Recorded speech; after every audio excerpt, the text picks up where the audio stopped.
ఈ వాక్య భాగం అంతటినీ కొంచెం అర్థం చేసుకోవడానికి ప్రయత్నం చేస్తే క్రైస్తవ జీవితం అంతా వీటి మీదే ఆధారపడి ఉంటుందని అర్థమవుతుంది. ఈ రెండు ఆజ్ఞల మీదే. ఈ రెండు ఆజ్ఞలే ధర్మశాస్త్రం అంతటికీ ప్రవక్తలకును ఆధారమై ఉన్నవి అని మత్తయి సువార్త 22వ అధ్యాయం 40వ వచనంలో మనం చూస్తాం. దేవుని నోటి నుండి వచ్చే ప్రతి మాట తన ప్రేమలో నుండి వచ్చేదే. అందుకే మనకు ఆయన మాట అంత క్షేమాన్నిస్తుంది. దేవుడు ప్రేమాస్వరూపి అయి ఉన్నాడు అని వాక్యం సెలవిస్తా ఉంది. యోహాను రాసిన మొదటి పత్రిక 4వ అధ్యాయం 8, 16 వచనాల్లో ఆయన ప్రేమై ఉన్నాడు గనుకనే ఆయనను గురించి ఈ విధంగా రాయబడింది, దేవుడు లోకమును ఎంతో ప్రేమించెను అని.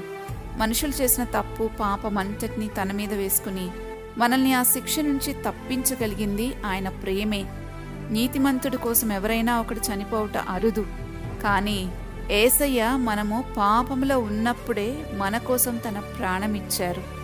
ఒకరు మనల్ని ఎంతో ప్రేమిస్తే తప్ప ఈ పని చేయలేరు. ఈ మెసేజ్ మీరు పూర్తిగా వినాలి అని అనుకుంటే కింద లింక్ ఇచ్చాము. ఆ లింక్ని క్లిక్ చేస్తే అది మిమ్మల్ని బైబిల్ స్టడీలోకి తీసుకుని వెళ్తుంది. అక్కడ పూర్తి మెసేజ్ని వినగలరు.